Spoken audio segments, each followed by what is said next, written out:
Hey guys, happy Saturday. Hope you're having an amazing day and I hope you had a lovely week.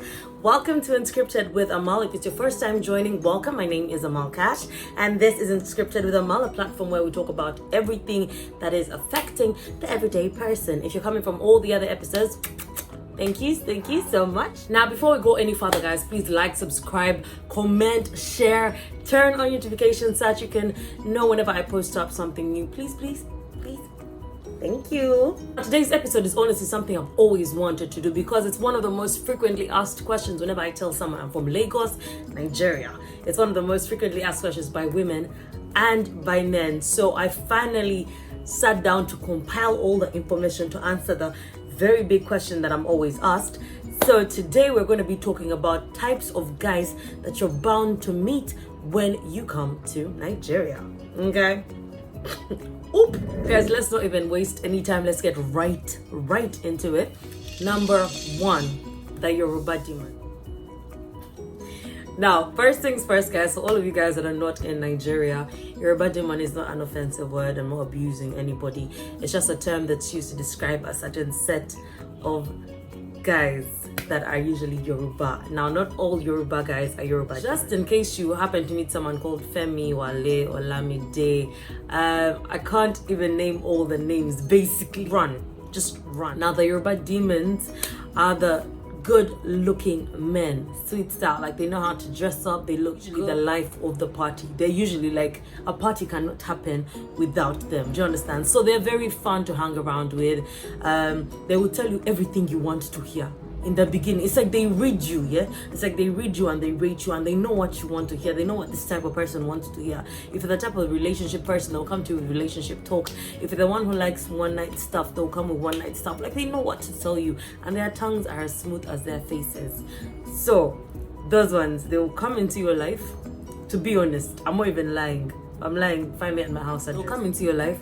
They will cheat on you until you get tired, until you decide to go and collect the self-respect at some corner of the room. When you decide to collect it, maybe they will leave you alone because it's not them that will leave, to be honest.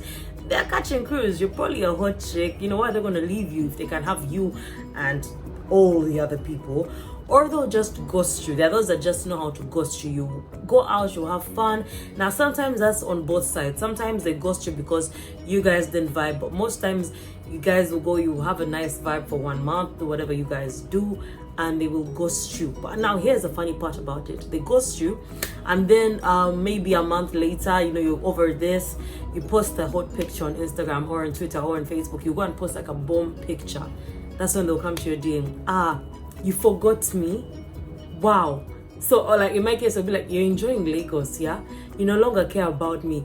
You think you're mad, to be honest. You actually think you're mad because you'll be like, I'm pretty sure I'm the one who...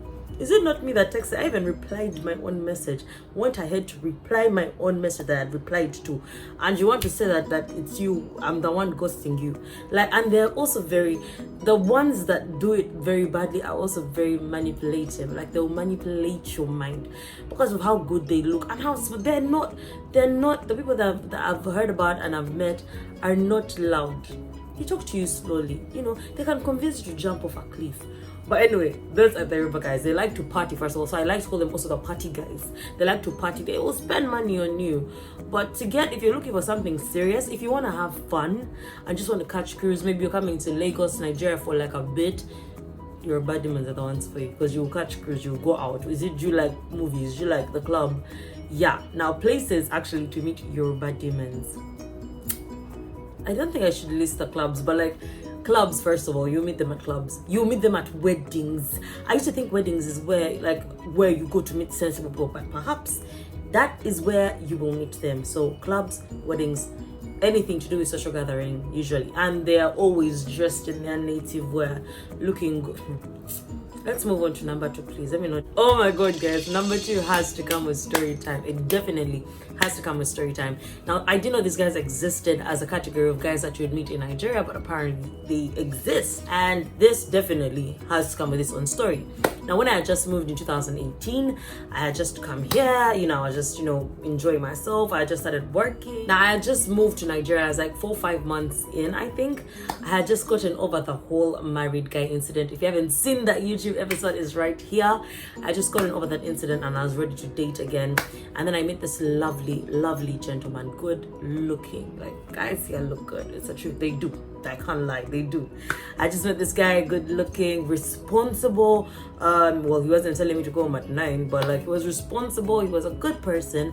And you know, as usual, if a guy likes you, he tries to push for something serious. And he used to stay in Abuja. So this guy pulled all the stops for dates. Like, I think in the top 10, he has to be in the top 10 best dates I've ever had. Like, if it's on the money front of him spending, he did it. Conversation, he had it. Dress code, he was wearing it. Like, he was all good. So I was like, oh, yeah, that's how single guys roll. And, I made sure to ask this time if he was married or if someone was married to him or if he had been at the altar. I asked all the questions. So I'm like, okay, good. I'm dealing with a single person. And yeah, so we keep hanging out. Then I had to come back to Uganda. I had to come back to Uganda. So I come back to Uganda and I come back to Lagos, of course. And then I come back, he's like, oh, how have you been? I'm like, oh, Uganda was great, everything. Of course, I'm also like, how have you been? He's like, I've not been fine. When I asked him originally what he did, he said he was a contractor. So I'm like, oh, how have you been? He's like, I've not been fine. There was this contract I was chasing from the government. And there's some things they're supposed to provide. There's some things that my company should have before we can qualify for this contract. But it's already set in stone. I'm like, oh, I'll pray for you. I didn't even ask what it was because that's not my area of expertise. Like, I don't know. Okay, if you tell me, now I do what? So I'm like, I'll pray for you.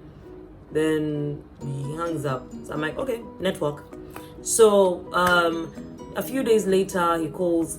Now, the conversation wasn't as frequent, but if you've watched all my other episodes, I'm not also frequent with conversation. I just have a lot of things to do. So a few days later, again, we had been talking, but not really that much. He's like, so how have you been? So he's like, man, I'm here struggling. I'm trying to get these things right. I'm like, you're going to work it out. I'm praying for you. Boom. Nope. That's it. Then, 1 week later, he comes back. He's like, I'm still struggling. I'm like, we just have to, I asked him, I was like, how are those things going? Have you gotten the contract? He's like, no. I'm like, I wish you the best. Mans came out with it. He was tired. He said, but didn't they give you any money at home that you can invest in me? Like, he did not. Then I understood why he was hanging up. He was tired. Mans wanted money. So I'm out of curiosity, I'm like, how much do you need to get the things for? He told me 5 million. 5 million. I was hoping deep down that because he knows I'm Ugandan, the sweet man had decided to convert the money to Ugandan shillings. Because I don't know what will make you pick the phone and be like, Amal is the one to give me 5 million naira. But yeah, so it was actually like a proper argument. He was like, why am I not investing in him? You know how much money he's going to get from this? And we meant to build together. And the money is going to be spent by both of us. I'm like, bro, honestly, I was like, bro, I don't have it. I honestly don't have it. If I don't even have, at the point, like, my money goes towards things. My money just doesn't sit in an account. And he was like, fine, cool. We didn't talk again. He said, I'm not a ride or die, So after some time, I was talking to my friend and I was like, yo, it's just like, again, how is this person? I'm like, man, we don't talk anymore. I didn't have 5 million to give him. And I actually felt bad. I was like, man, I wasn't a ride or die because I like being that person that you can call for anything. I promise you can call me if I'm your friend. Call me for anything, but do not call me for 5 million naira. Just help me. But I pride myself in being like a good friend. And here I was and I couldn't help someone that I really liked. So then I was telling my friend I was very sad and she laughed at me. She was like, that's a common scam. First she asked me, is he from Abuja? I'm like, yeah. She's like, that's a common scam. They get money from people. They spend on you and then they get it back as a loan or something, but they will never pay you back. So those are the contract guys who come, they spend on you and then they get that money. But I call it contract in specific because they will always state the fact that it's a contract. It's not just, they're not stealing from you. Well, it's theft, but they present it to as a contract. So yes, that is number 2, the contract guys. Now, swoop to number 3. I don't even have energy for number 3 because those guys drain my soul. Number 3 are the social climbers. The guys that like you because you're someone, or because you work here, or because you're associated with this person. Basically, they're going to date you because of where you work, because who your friends are, not necessarily for you. Now, for example, I worked at Cool FM and I was working with Daddy Freeze. Daddy Freeze is a well-known person, a well-respected person. One of the people I respect the most, like, not even Nigeria, in this world. Now, when I was working with him, I realized that I would meet people And there's one particular person that I met one time, and we're like, okay, let's go for this event. So we go for this event, and this person was introducing me not by my name, but by Daddy Freeze Associate. So which is fine. I mean, he's a big name, but all our conversations were towards what would Daddy Freeze think about this. And then at the end of it, I think he came out with it. He got tired, and he came out to say, I want to meet Daddy Freeze. None of our conversations within the 1 week that we were meeting had to do with anything about me. It was all about what can you get me to Daddy Freeze? I like Daddy Freeze. What does Daddy Freeze eat? What's Daddy Freeze for? It was all about, and that's just my example of where I was working. Now, just another example, when you're working on radio, usually the radio station you work at usually sponsors different events. So which means all of this end of year events, your radio station sponsors them, and in return, you guys get free tickets. Now, there were people that used to time me. They would time December. They know Amal is going to have these tickets, and they'll come for you. I call these guys social climbers. People only want you because they know you're at a different level from them, and they want to use you to get to that level. They're social climbers, and honestly, it's pathetic. Do better. Now to number 4. So guys, number 4 are the I just got back, IJGB. IJGB means I just got back, and the opposite is INEC, which is I never even go motors. I never go anywhere. I never go anywhere. But yeah, number 4 is I just got back, and this is the guys who have just come back from the UK, the US, Germany, Russia, wherever, basically the abroad. Yes, the I just got backs are like number 1, the Yoruba demons, just that you can't call all of them Yoruba demons because some of these guys are from different tribes, but they're the same. Like how I describe the Yoruba demons, these are fun guys. They just want to have fun. They have come back, they want to stunt, they want to spend their dollars. They want to spend dollars, they want to hang out. They want to say a story about some guy who had just come back from the UK, and he had been talking to this girl, and they were, talking stage, I'm guessing. You're not meeting up, but it should be talking stage. And then when he was finally planning to come back, she was like, oh, you have to meet my parents, since we're seriously dating. Man's is like, he's a gentleman, he's a 4 guy. It's like, yeah, sure, I don't mind it. On getting to the parents' house, he sees tents, he sees guests, he sees in-laws, he's seeing a lot of people, but dressed in traditional wear. So he's like, the way it looked like an introduction. Now for introduction, the man must come with his people as well, but he had no one to come with because she said, come and meet my parents. Can't remember, maybe like, hi, like in 21st century, if I tell you come and meet my mom or my dad, it's like, okay, you're not high-fiving my parents, but like, you're not expected to come with your people. Man's had to sit down for a whole event.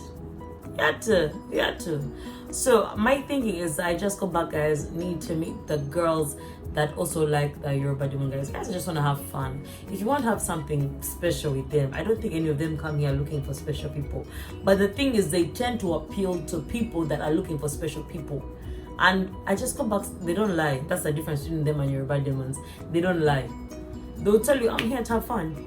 I'm actually here to have fun. So if you can step up, can you come looking nice? Can you come to all our events? They also, some of them believe in splitting bills actually. I just got back, yeah, that's another difference. They also believe in splitting bills. So as you go out and you're ordering your cocktails, by the hour, when the bill comes, they're going to preach to you feminism. You, the preacher of it, they'll preach to you feminism. So those are the I just got back guys who have just come back, just want to have fun. They're not the best people to date. I don't think so. Personally, I don't believe in long distance.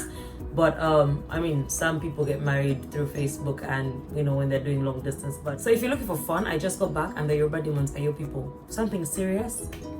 Nah, boo. Ain't gonna work. Not that it won't work, but most probably.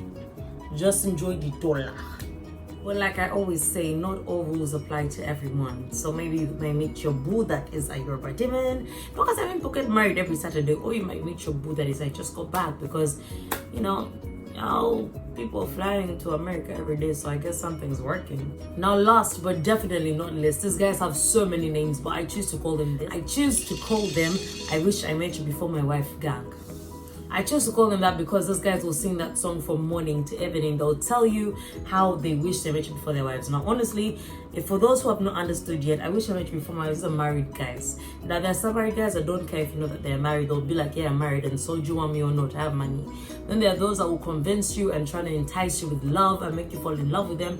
Imagine you'll be falling in love with a married man, but he'll be telling you, oh, I should have met you before my wife. And then he's like, I promise, if I was single today, I would marry you. And they'll be like, me, married. I'm not married anymore. Emotionally, I'm not married. I'm only married by law. What? Which one is? Aren't you only married by law? What else are you married by? Village people.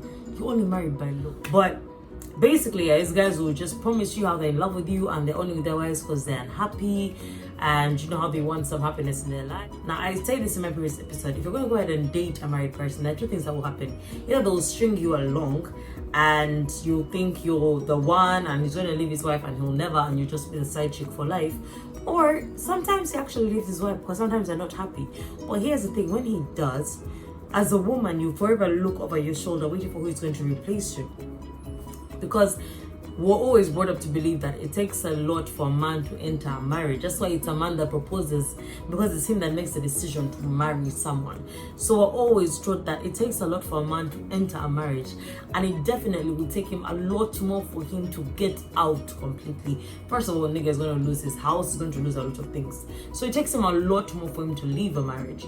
So if he does leave it for you, who should say he won't leave you for the next person? And again, I'm going to say sometimes they leave the wife and then they end up with you, for some of you men that are hopeful. But the truth is, you forever look over your shoulder. You always be jealous. You'll always be wondering who he's talking to, and it's not worth it. It's not worth it. But anyway, guys, this is the 5 guys you're bound to meet when you come to Nigeria. This is the 5 Nigerian guys you're bound to meet once you come to Nigeria. That is it for Unscripted with the Mal, guys. Please like, subscribe, comment, turn on notifications, and let me know what you guys want to talk about. What is it you want to talk about? What's on your mind? Talk to me. If you guys want me to collaborate with a specific YouTuber, let me know. My Instagram, Twitter, Snapchat, everything is right there. So guys, if you don't want to hit me up in the comment box, hit me up with my social media handles privately. Send me a DM. You can, it's like, thank you guys for joining. I'm gonna see you guys next week. You know I love you. You know it, don't you? See you.